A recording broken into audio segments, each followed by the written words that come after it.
सत साहिब सतगुरुदेव की जय। बंदी छोड़ कबीर साहिब जी की जय। बंदी छोड़ गरीबदास जी महाराज जी की जय। स्वामी राम देवानंद जी गुरु महाराज जी की जय हो।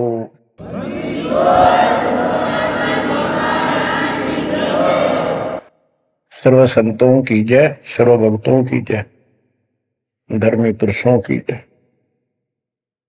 श्री काशी धाम की जय, श्री सुडानी धाम की जय, श्री क्रोथा धाम की जय, श्री गुरुवाला धाम की जय। सत साहिब गरीब नमो नमो सत्य पुरुष को, नमस्कार गुरु के नहीं। सुर नर मुनिजन साधु, संतों सरसदी। सतगुरु साहिब संत सब, दंडवतन प्रणाम। आगे पीछे मत हुए, किनको पूर्व। कबीर सतगुरु के उपदेश का, सुनिया एक विचार। जय सतगुरु मिलते नहीं, जाते नरक द्वार। नरक द्वार में दूत सब, करते खेचा तान। उनसे कभू नहीं छूटता, फिरता चारों खान। कबीर चार खानी में भरमता, कबहू न लगता पार। सो फेरा सब मिट गया, मेरे सतगुरु के उपकार। जय जय सतगुरु मेरे की, जय जय सतगुरु मेरे की।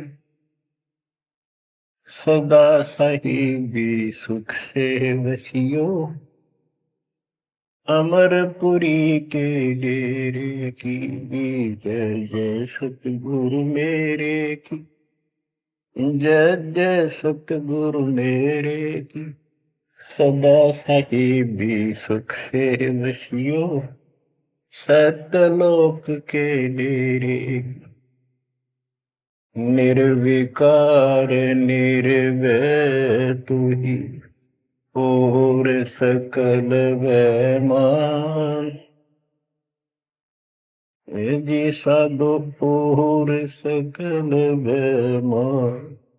सब पर तेरी साहिबी, सब पर तेरी साहिबी। तुझ पर साहिब नाम, निर्विकार निर्भय। परम पिता परमात्मा कबीर जी की असीम कृपा से बच्चों,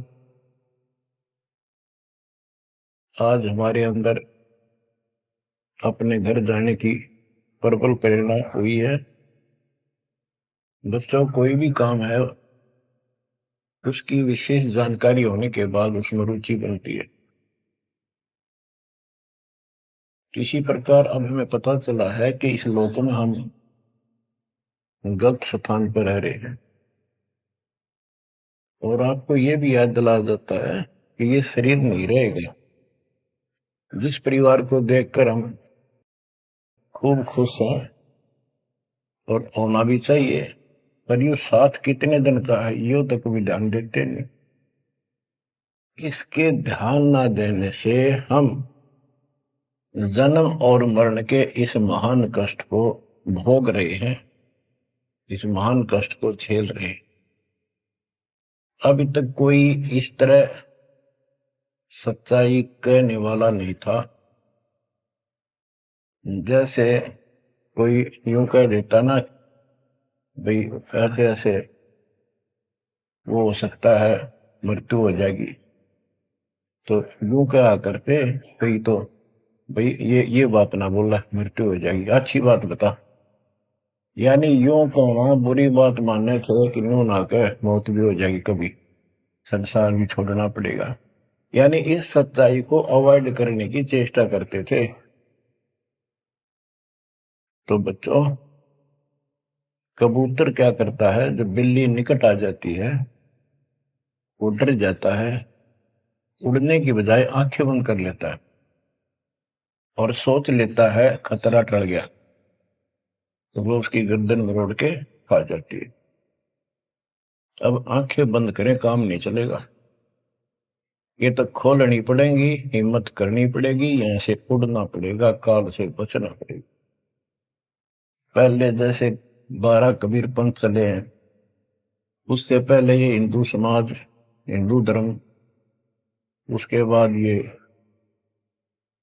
यहूदी धर्म, ईसाई धर्म, फिर मुसलमान धर्म, जैन धर्म, और ये 12 पंथ, इनमें ज्ञान तो बताया जाता था कि भक्ति कर लो, नहीं तो 84 लाख योनियों में जाना पड़ेगा, पशु पक्षी बनना पड़ेगा। और आत्मा डरती भी थी, भक्ति के लिए प्रेरित भी होती थी, लेकिन वो भक्ति शास्त्र विरुद्ध थी, शास्त्र में प्रमाणित नहीं थी, और वो ज्ञान भी शास्त्र प्रमाणित नहीं था। श्रीमद् भगवत गीता अध्याय 16 श्लोक 23 में स्पष्ट किया है कि शास्त्र विधि को त्याग कर जो अपनी मर्जी से मनमाना आचरण करते हैं अपनी इच्छा से, उनको न सुख होता है, न कोई सिद्धि प्राप्त होती है, और न ही उनकी गति बढ़ती। या तो ये कहो कि गीता गलत और ये झूठे गुरु सच्चे, इनमें से एक को रिजेक्ट करना पड़ेगा, लेकिन गीता को कोई रिजेक्ट कर नहीं सकेगा। आखिर में इन झूठे गुरुओं को त्यागना पड़ेगा। बच्चों, परमात्मा के पाने के लिए, उस सुख को प्राप्त करने के लिए कितने कितने कष्ट झेले हम महापुरुषों ने, हमने भी उठाए। हम ऋषि बने, ऋषि बनकर कठिन साधनाएं की, जैसा लोकवेद दंत कथाएं सुना करते थे, उसके आधार पर सिद्धियां आ गई, सिद्धियां दिखाकर फिर प्रसिद्धि होगी, उस प्रसिद्धि के ऊपर हम प्रसिद्ध हो गए और खूब महर्षि प्रसिद्ध हो गए। अब पता चला वो प्रसिद्धि कैसी थी, जैसे आपको राबिया का प्रमाण बताया, 4 साल की ठीक साधना से ऐसे ऐसे चमत्कार भी हो गए, मक्का उठ के आ गया, लेकिन भविष्य जीरो हो गया उसका, सिर भी काट दिया, इतनी प्रेरित थी भगवान के प्रति, लेकिन नथिंग, कुछ नहीं हुआ। काम तो अब बनेगा जब बनवाया जा। गरीब ये जीवन सफल है, जब लग राम रटंत, देखोरी को जाने दे, भरम पड़े हैं पंथ। इस मनुष्य जीवन की सफलता उसी की है जो परमात्मा की भजन करते हैं, अन्यथा इसका कोई यूज नहीं। पशु पक्षी का भी ऐसा ही जीवन है, ऐसे ही कर्म वो करते हैं, खाना पीना, टट्टी जाना, बच्चे उत्पन्न करना, बच्चों के लिए फिर सारा दिन भटक के उनका पोषण करना, फिर मर जाना, ये कोई जीवन है?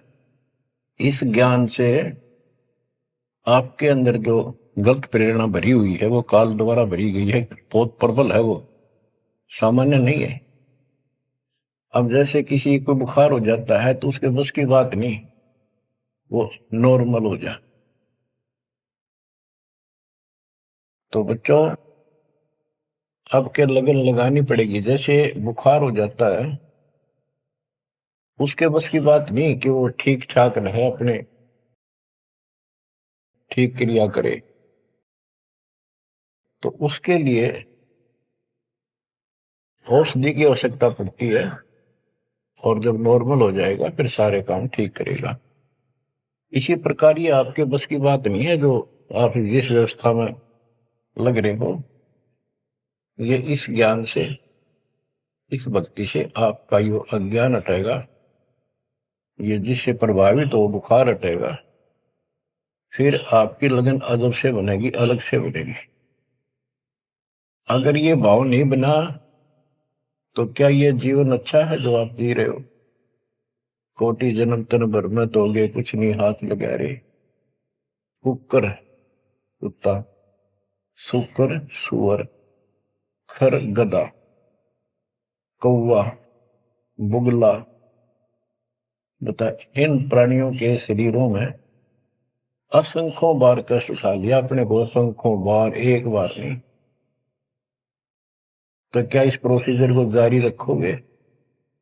मेरी आत्मा तो मान नहीं रही कि आप इसको स्वीकार कर लोगे। और अब भी आपकी आंख नहीं खुलेंगी और आपकी प्रेरणा नहीं बनेगी तो फिर इंसान नहीं, पत्थर हो तुम, पत्थर। कोटि वर्ष करे संगत संतों की, पत्थर का जल में क्या बूझे। चंदन बन में रंग ला दे, एक बांस बिटन भी ना सीखे। पत्थर को जल में डाल दे, कितने गहरे जल में डाल दे, कितने दिन डाले रखे, उसका कोई असर जल का नहीं होता। नहीं, जल से तो नरम होता है पदार्थ। बाहर निकालते उसको घिसा दे दूसरे पत्थर से, जो का तो चिंगारी निकलेंगे। तो पत्थर जैसे प्राणियों को किसी चीज का असर नहीं होता। ये अमृतवाणी उन पुण्यात्माओं को झंझोड़ कर रख देंगी जिनकी आंखें काल में अज्ञान से बंद कर रखी। उस परम पिता के घर जाने के लिए, सुख को प्राप्त करने के लिए गरीबदास जी बताते हैं कि मंसूर मैसूर क्यों हो गया, शरीर पासी प्रवेश और जाके ऊपर एती नौकती। कैसा है वो देश? उस परमात्मा के सुख को, सतलोक को प्राप्ति के लिए, उसकी प्राप्ति के लिए टुकड़े टुकड़े शरीर करा दिया मंसूर अली जी ने, पीछे नहीं हटा। तो गरीबदास जी कहते वो सुख कितना होगा जिसके लिए शरीर भी खत्म कर दिया, कोई नो प्रॉब्लम। और ये शरीर तो आपका रहेगा नहीं, गारंटीड है। इसलिए बार बार याद दिलाता हूं कि हमारे ऊपर नशा जबरदस्त कर रखा काल ने। ये आपके बस की बात नहीं, ये तो ये एंटीबायोटिक आपको प्रेरित रखेंगे। आप भक्ति भी करोगे, बुराइयों से भी बचोगे और अपने घर जाने की प्रबल इच्छा बनेगी। जहां आशा ता बासा होई, मन कर वचन सुमरियो सोई। गिरिव नरसिंह रूप सतगुरु धरा, प्रहलाद भगत के काज। हिरणाकुश को ले गया, जो तितर को बाज। परमात्मा कबीर जी ने ही नरसिंह रूप धारण किया। ये सारा श्रेय अभी तक श्री विष्णु जी उर्फ श्री कृष्ण जी को दिया जा रहा था। जो भी है, परमात्मा चाहते हैं कि किसी तरह इनकी भक्ति में आस्था बनी रहे। ये किसी को मानकर भक्ति कर रहे, करते रहो, उससे मिलना कुछ नहीं, पर पिछले संस्कार से मालिक उनकी मदद स्वयं करते हैं। गरीब नामा का देवल फेरा, मुई जवाई गाय। पीड़ा मेरी संत की, छान छवाई आए। कबीर साहब कहते हैं, दो दिन मेरी शरण है, ताका हूं मैं दास। दास में नौकर, गुलाम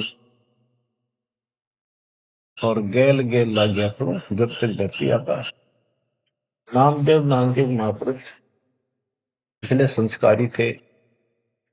परमात्मा कबीर जी कहीं भी आश्रम बना के कुछ करने के लिए रह जाते हैं, एक गुरु की भूमिका करते हैं। अपने बच्चों को वहां आसपास के क्षेत्र के बच्चों को ज्ञान सुनाते हैं। कोयल के बच्चे ज्ञान को सुनकर, आवाज को सुनकर उनकी तरफ खींचे आते हैं, सोबे वाले रह जाते हैं। तो उस समय रंका और बंका दोनों पति पत्नी थे। एक उनकी बेटी थी वंका। नामदेव भी उसी समय परमात्मा कबीर जी के शिष्य हुए थे जब वो वासन रूप में लीला कर रहे थे। हम ज्ञान सुन लेते हैं, सारी बात करते हैं, पर अपनी जो पूर्व प्रेरणा है, पिछले जन्म के संस्कारों से भी हम बाज नहीं आते। अब नामदेव जी जा रहे थे, एक मंदिर में आरती हुई थी, ब्राह्मण लोग आरती कर रहे थे, और उसके ऐसी धुन चढ़ी कि वो भी मंदिर में पहुंच गया। हाथ में जूते निकाल लिए अपने, जैसे ये बजाते हैं ताल, उस तरह बजाने लग गया, घंटी बजाते हैं, और बजाता बजाता आरती में मगन होकर उनके ब्राह्मणों के बीच में पहुंच गया, यानी पत्थर की मूर्ति के सामने पहुंचना चाहा। पंडितों ने पकड़ कर उसको मंदिर के पीछे फेंक दिया कि यह शूद्र छोटी जाति का समेत दूसरों में आ गया, हमारा धर्म भ्रष्ट कर दिया, हमारे भगवान को इसने रुष्ट कर दिया। तो परमात्मा वो तो फिर भी पड़ा पड़ा मन की आरती कर रहा था, लो लगी थी दाता में। परमात्मा उस मंदिर का मुंह नामदेव की तरफ कर दिया, और पंडित पिछली साइड में खड़े घंटी बजा रहे थे, आश्चर्यचकित हुए। तो एक दिन नामदेव रंका बंका के घर गया, तो उस दिन वंका लड़की, रंका और बंका जंगल में लकड़ियां लेने गए हुए थे, पीछे वो लड़की अकेली थी, वह कोई पट्टी तैयार करे थी, जैसे किसी को चोट लग जाया करे, हल्दी वगैरह लगा कर। नामदेव बोला, बहन किसको क्या हो गया, किसको चोट लगी, किसके लिए पट्टी बना रही हो? उनका बोली, रे नामदेव तू गुरु जी ज्यादा दुखी ना करा कर, तो भाई मर्यादा में नहीं रहता, वहां के जरूरत है तेरे को जाने जिस मंदिर में, अपना मंदिर में जाना भगवान अलाउड थोड़ा कर रखा है, मानता नहीं तो तेरे लिए, तेरी इज्जत रखने के लिए गुरु जी तेरे मंदिर फेर गए थे, हाथा चोट लगी भाई, उनका पट्टी बांधो। नामदेव गया, देखा तो सचमुच गुरु जी के हाथों में चोट लगी हुई है, और उनका पट्टी बांध। हम भक्ति भी करते हैं पर अपने संस्कार फिर भी कोई न कोई अड़ाए रखते हैं, ये परमात्मा को परेशान करते हैं। आप अब आ गया है कति पीक टाइम, अब ये बात नहीं चलेगी। पहले तो चलो को रह गए, कोई बात ना, पैर पकड़ लिए भगवान ने, अब क्या फिसल गया पैर, तो पता नहीं कहाँ पड़ोगे जाकर। ऐसा अजब गजब का ज्ञान दे दिया, ऐसा समाधान आपको दे दिया, और ऐसे समय में मानो शरीर मान, तो आंखें खोल लो बच्चों। गरीब नामा का देवल फेरा, मुई जवाई गाय, पीड़ा मिट्टी संत की छान खवाई आए। अब एक जिसमें नामदेव जी ने मंदिर घुमा दिया, घुमाया तो मालिक ने था, लेकिन मालिक अपने नाम नहीं लेते, दादू से दरजीव के आप बगल हो जाए, करा करावा साइया मन में लहर उठा, दादू से दरजीव के आप बगल हो जाए। उनकी महिमा ज्यादा होगी, मुसलमान धर्म के लोगों को दिक्कत हुई, उन्होंने राजा को कहा कि ऐसे ऐसे काफिर है, वो दुनिया को गुमराह करता है कि मुर्दे जिंदे कर देता है, मंदिर घुमा दिया, ऐसे कर दिया। राजा ने पकड़ के बुलाया और कहा, ये गाय काट दी वहां पर, इसको जिंदा कर, जब जाने तो संत है, नहीं तो तेरे को आज तेरी गर्दन यही काट दूंगा। कबीर साहब कहते हैं, हम फिर वहां गए बच्चे, अपने बच्चे के लिए, और उस गाय को जीवित किया। जैसे पुराने समय में सब छान झोपड़ी डाला करते थे, हट घास ग्रास की, और वो साल भर में कंडम हो जाती थी, तो बारिश आने से पहले उनको फिर से या तो नहीं डालते थे, या तो उनमें कुछ रिपेयर किया करते थे।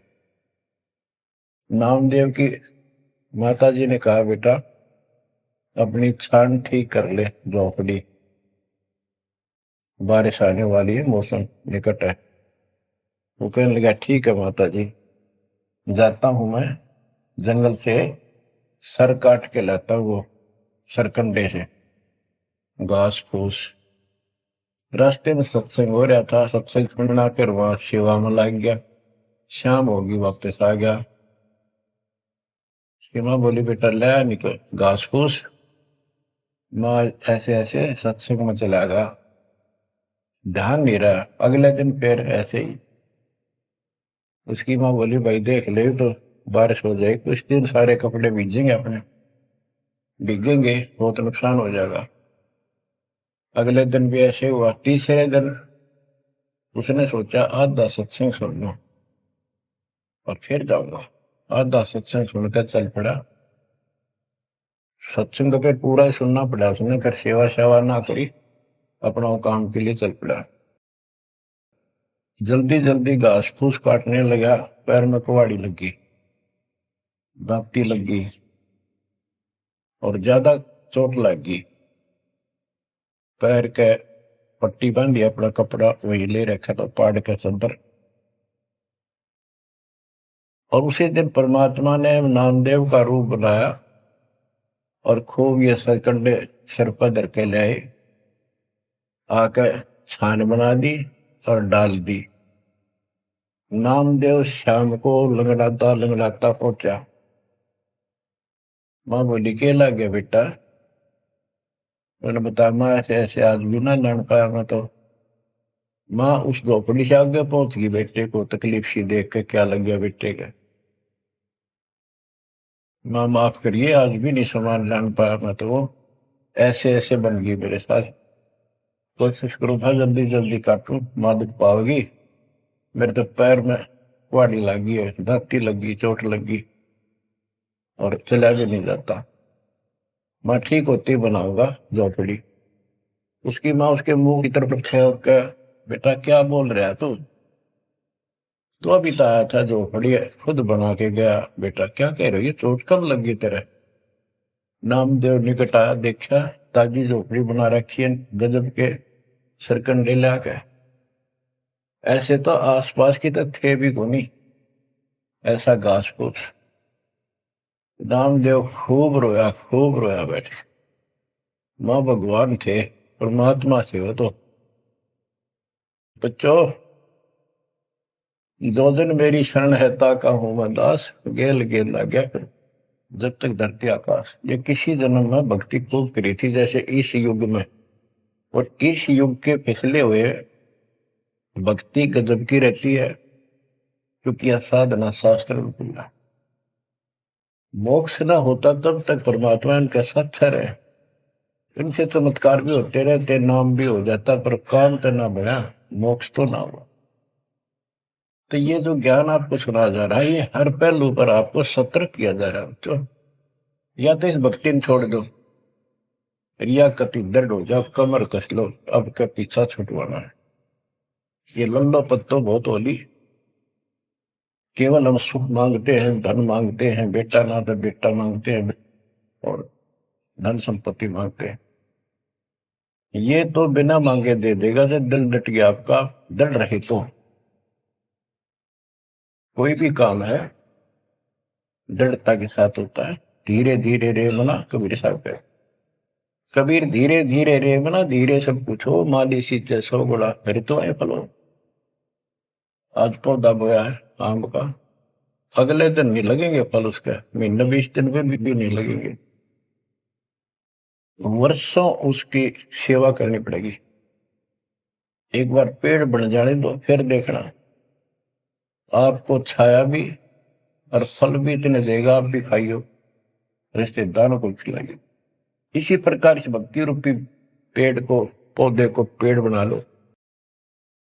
दास देख रहा है, दास ने शुरुआत जब की थी उनकी क्या स्थिति थी मेरे बच्चों की, भक्तों की। वो डटे रहे, टिके रहे, आज हर तरह से उबारा है, संसार से न्यारा है और मोक्ष मिलेगा।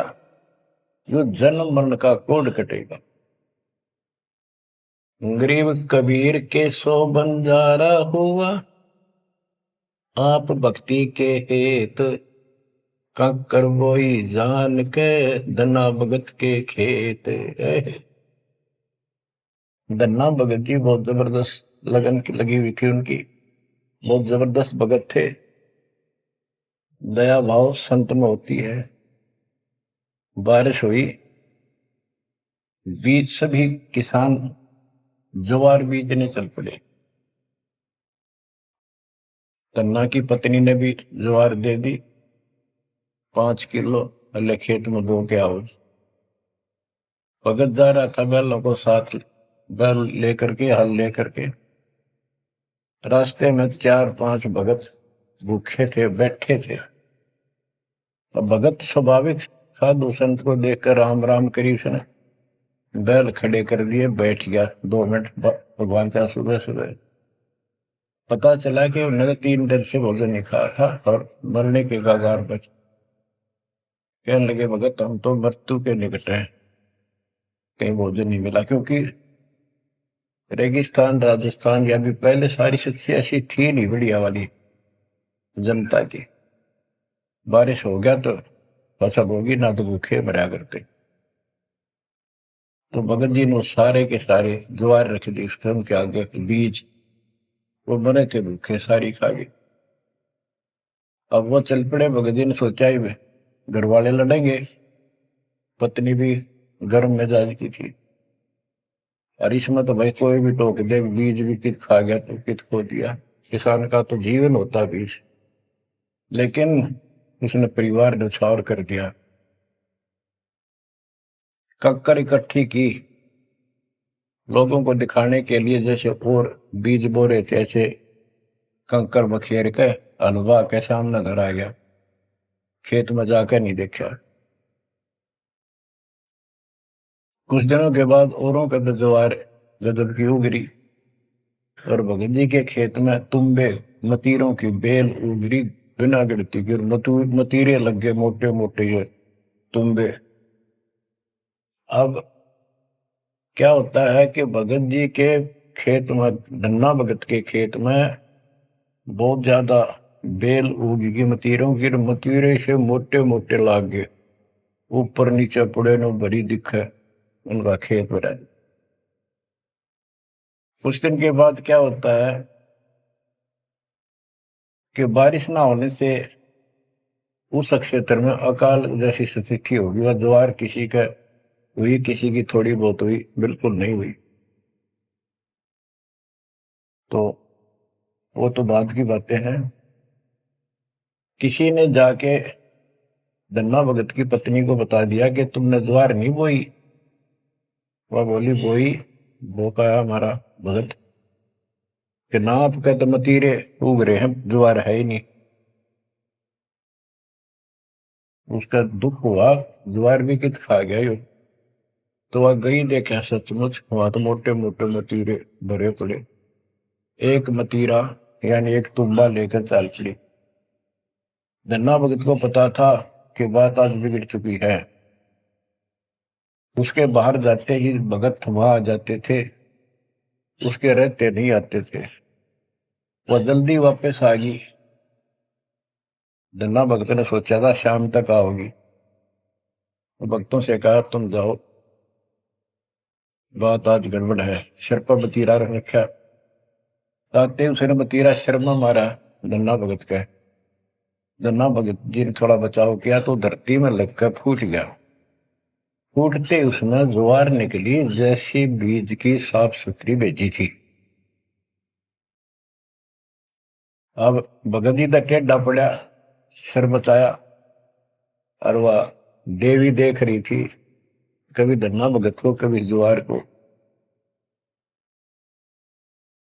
तो वह बोली ये कहां से आ गई ज्वार इसमें। धन्ना भगत नहीं बोला। वह फिर खेत में गई, वह ज्वार उठाकर अंदर रख ली। वहां जाके देखा कपड़ा बिछाकर मतीरे फोड़न लागी, ढेर लाग गया। गठड़ी बांध के चल पड़ी, ढोण लागी ज्वार। अरोरा की ज्वार कति कंडम सी होगी, वो ये को ना खड़ी तो रही, पर बस उसमें बीज नहीं बना, सूखी सूखी सी खड़ी। अब वह 3-4 गठड़ी 5-6 गठड़ी ले आई भर भर का। भगत बोला जितनी आपने अपनी होनी चाहिए थी ना तेरे खेत में उतनी रखना, ज्यादा ना लेना। भगतमती ने बोली तू तो ऐसे करा कर, भगवान ने दी है सारी लाऊंगी। वह गठड़ी भर का चाली जब उसका कोटा पूरा हो लिया, वहां तक तब बोझ मरती आई बाहर खूब लग गया, उतारी तो सारा फूस बना पाया, एक फेर लाई वो भी नहीं हो गया, हार के बैठ गई। फिर धन्ना भगत के खेत में ज्वार निकला, तुम्बों से ज्वार ज्वार निकला, गांव इकट्ठा हो गया। भगत बोला भाई अपनी बांट लो थोड़ी थोड़ी, तुम सारे भूखे मर तो बच जाएगा गाँव। तो सब ने अपने हिसाब का थोड़ा थोड़ा ले लिया और फिर भी उबरती रहेगी। बच्चों ये बातें कोई बनावटी नहीं है। जिनने भगवान के ऊपर समर्पण किया, जो भगवान पर समर्पित हुए, भगवान ने कभी उनका मारा नहीं। चारों युगों को देख लो, हमने किसका रखा मारा। तो बच्चों ये महापुरुषों की जो कथाएं हैं आज अपने काम आऊंगी। आप एक बार लग कर देखो इस मार्ग, कोई जगह नहीं रहेगी आपको अगर मगर करने की, इस मन को कति परमात्मा हर तरह से संतुष्ट कर देगा। दास अपनी एक कथा बताओगा। हम सुनते थे कि द्रौपदी का चीर बढ़ा दिया भगवान ने, पर ये नहीं पता था क्यों बढ़ाया था। वो तो अब इस तत्व ज्ञान से निखार हुआ कि कबीर परमात्मा ने एक लीला करके उसका लीर ग्रहण किया कपड़ा, और उसके कारण बढ़ा था। तो इससे कोई किसी को कहते वो मानता नहीं था, ये कोई बात है, कैसे हो सकता है, ऐसे नहीं हो सकता, वैसे नहीं हो। हम भी मानते थे कि चल ना होगा, पर भगवान तो है और बहुत काम कर रखे हैं। मन मानता था भगवान कुछ भी कर सकता है, क्योंकि आस्था जब भी बनती है जब ये भावना बढ़ जाएगी परमात्मा जो चाहे सो कर सके। उसके सामने इम्पॉसिबल वर्ड नहीं है उसकी डिक्शनरी। आपको बताता हूँ, नाम ले लिया, 2-3 साल हुए थे बस। 1988 में नाम लिया, 1990 या 89 की बात है, 88 या 89 की।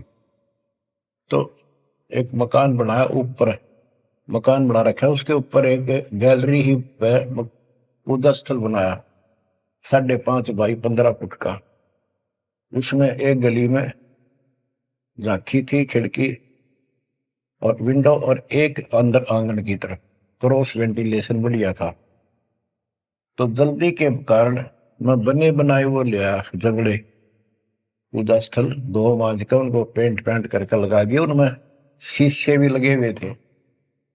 एक शीशा टूटा हुआ था, एक शर्फ खिड़की का, वो डबल होते। मैं ये चढ़वा देंगे बाद में, जल्दी काम हो जाएगा।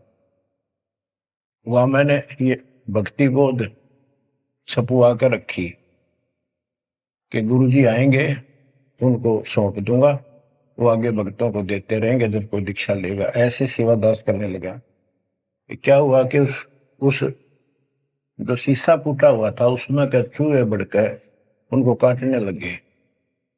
और उस समय क्या था, जब वो जंगले लगाए तो जाली ले आया था, ये एक लोहे की जाली जो मच्छरों से बचाने के लिए खिड़कियों पर लगाई जाती है बाहर की साइड। और वो गलती से वो गलत काट के दे दी। मैं वो साइज लिख के उस लोहे की दुकान पर दिया, भाई ये काट के तैयार कर दे, इनका गल बना दे। मैं और सामान लेकर वापस आया, उसने बांध के लपेट कर रख रखी थी। मैं उठाकर चला आया पैसे देकर। आके मैंने कहा ले भाई लगाओ। तो ये बड़ा लड़का, अरे वहां किराएदार रहता था, वो बोले हम लगा देंगे। कील क्या सारी ला रखी थी, उन्हें सीढ़ी लगाई। मैं तो चला गया उनको कह के, शाम में आया तो कोई नहीं लगा रखी। पूछा भी कारण क्या था, क्यों नहीं लगाई। उन्होंने बताया कि छोटी है, बराबर में छोटी रहेगी, कम से कम 9 इंच छोटी। वो लिखा था मैंने 3 फुट 9 इंच, उसने 3 फुट काट दी, या नौकर ने देख के काट, या गलती लगी जैसे भी। फिर मैंने सोचा भी छोड़ो भाई, अब किसके साथ मत्था मारे जाकर, वो कहेंगे तेरी गलती है, आपने यही साइज बताया था। मैं इस चक्कर में नहीं पड़ा करता। मैंने वो उठा के स्टोर में डलवा दी। एक सीजन बारिश का ऊपर का उतर गया। हाँ, फिर वो नित्य नेम छपवाई पुस्तक, फिर उसमें चूहे बढ़ने लगे। कपड़ा बांधा, कपड़ा काट दिया। ये मन में था कि वो जाली तक पूरी है नहीं। फिर दिमाग में आई, भाई ऐसे करो, इस एक खिड़की में दिक्कत है, इस जाली को ऊपर नीचे करके दोनों को एक में सेट कर दो। तो वही दोनों किराएदार, ये बड़ा लड़का, ये छोटा ही था, 12-13 14-15 साल का। तो मैं उनको कह के अपनी ड्यूटी पे चला गया। इनकी माता जी ने, नारों ने, वो वहां से निकाल के जाली स्टोर से नीचे डाल दी, भाई लगा दियो। इन शाम सी न लाई किता। मैंने आके पूछा, एक जाली ला रखी, वह पूरी एक नीचे पड़ी। मैं ड्यूटी से आया शाम को 5 बजे। मेरे दुआएं बात खटक रही थी। इन लगा दी होगी बच्चा ने, ठीक से ना, मैं आप लगाऊंगा साथ लगकर। मैंने देखा एक जाली नीचे पड़ी, एक ऊपर लगा रखी, उसी पे जो शीशा टूटा हुआ था, गिलास। वो गिलास लगवाने की टाइम नहीं मिल रहा था, क्योंकि दूर मेरी ड्यूटी थी, कौशली साइड में हेडक्वार्टर था, 77 किलोमीटर जाना था। ये ऐसा था ही, जुगाड़ करना चाहा था मैं, कर दे फिर आराम से कर लेंगे। तो मैंने अनारों से पूछा कि ये जाली लगा दी उन्होंने? अब ईब ला के गए, सवेरे की कह रही थी भाई ला दे, पर ध्यान नहीं दे रहा था यो, लापरवाह। ईब ने देखा गाने वाला पापा, फटाफट बुला कर नींद को लगवा दी। मैं बोला, जाली ये और ले आए क्या? ये बोला नहीं, और तो नहीं है, ये तो वही है जो ऊपर डाल रखी थी स्टोर में। मन ने ये सुबह आपके दादी को कह दी कि भाई ये रखी, लाओ, जब ला दी। मुझे विश्वास नहीं हो रहा, तू सच्ची बता, ये बदलवा तो नहीं लाए इसको? और बोली बदलवा किथे, तो लाई मुश्किल तो है, बदलवान का कित सही हो। मैं हैरान, मेरा विश्वास नहीं हो रहा। एक पूरी हो ही नहीं सकती, पूरी होकर के भी 6-7 इंच नौ लटक रही बराबर में मुड़ के। 9 इंच वो बड़ी और 6 इंच और एक्स्ट्रा उसी साइड में। दूसरी देखी, दूसरी भी नहीं। फिर इसने लैब में ढूंढ गया, बड़े लोग खेल रहा था कितना। मैं बोला, तू ये बता, ये जाली बदलवा के लाया है कि वही है? वही है, मेरी मां ने उतार के यहाँ डाल रखी थी, हमने ला दी। मैं मेरी कसम खा, कबीर साहब की कसम खा। बच्चों, वो दिन है आज, इतना गजब का विश्वास कर दिया जाता। बात कुछ नहीं थी, बात और भी लाई जा सके थी, लेकिन दिखा दिया, कपड़ा छोड़, हम लो बढ़ा जा। इस मालिक कबीर साहब ने लोहे की जाली बढ़ा दी। वो आज भी विद्यमान है, एक तो उनमें से। वो मकान बेच दिया था इसने, वीरेंद्र ने, मेरे यहाँ इस मार्ग पाने के बाद। जिसने लिया वो भगत, उस भगत ने वापस डोनेट कर दिया कि ऐसी अनमोल पूंजी को मैं सुरक्षित नहीं रख पाऊंगा, आपको वापस दे। आज वो फिर वही है, वह जाली लगी हुई है, हमने भी उसमें सफाई किया नहीं है अभी, क्योंकि हमें थोड़ा सा फुर्सत अच्छी होगी, यहाँ से निपटेंगे मिशन को पूरा करके, उसको फिर याद के रूप में रखेंगे। तो बच्चों, विश्वास रखो इस मालिक पर। कह कबीर सुनो भी साधो, मैं तो हूँ विश्वास, और गलत साधना करने से कुछ नहीं मिलेगा। क्या बताते हैं, गरीब कबीर के सो बंजारा हुआ, आप भक्ति के हेत, काकर बोई जान के, धना भगत के खेत। वहां काकर से अन्न हुआ, कंकर से, वहां काकर से अन्न हुआ, वहां केसों से हुआ कबीर, वार पार पावे नहीं गति कुछ गहर गंभीर। अब नकली गुरुओं के कारण ये सारा अध्यात्म ज्ञान नष्ट होया पड़ा था। उसके बारे में कबीर साहब बताते हैं, गरीबदास जी बताते हैं, गरीब विष्णु त्रिलोकी नाथ के, परचे कोटि अनंत, भक्त वत्सल भगवान है, क्यों निंद है संत। यानी भगवान में आस्था बनाए रहने के लिए परमात्मा ने इन पर विष्णु जी को निमित्त बनाकर लीलाएं की। कहते इनको विशेष वो ना समझो, ये भी अच्छी आत्मा है, 3 लोक के नाथ है। अब जैसे कोई मंत्री है, उसकी भी पावर होती है, उसको ये कहना तो कुछ नहीं है, प्रधानमंत्री सब कुछ है, ये तो लड़ाई वाली बातें हैं। ये तो सतीथी बताई है, इनकी इतनी औकात है, इतनी ताकत है, उनकी इतनी है, इनसे हम दूर नहीं हो सकते और इनको एज ईस्ट पूज भी नहीं सकते कि ये करतार बने हुए हैं अपने आप। ये वो करतार नहीं जो होना चाहिए। गरीब करता ऊपर चोट है, कहते हैं करतार, मूल लह नहीं मूर्खा, गिनते हैं क्यों डारे। कि जितने करतार अपने आप बना रखे तुमने, राम कृष्ण विष्णु, ये फिर कितने बना रखे।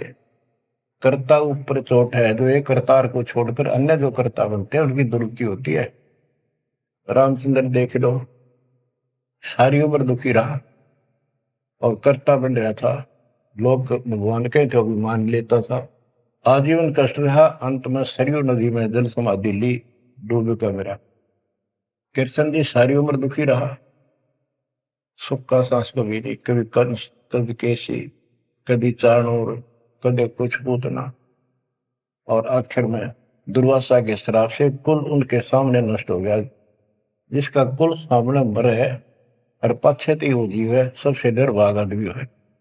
सब कष्टों को देख कर रो रो के टाइम काटा, आखिर में एक विषाक्त तीर से मारेगा, विषाक्त जहर से बुझे हुए एरो तीर से मारेगा।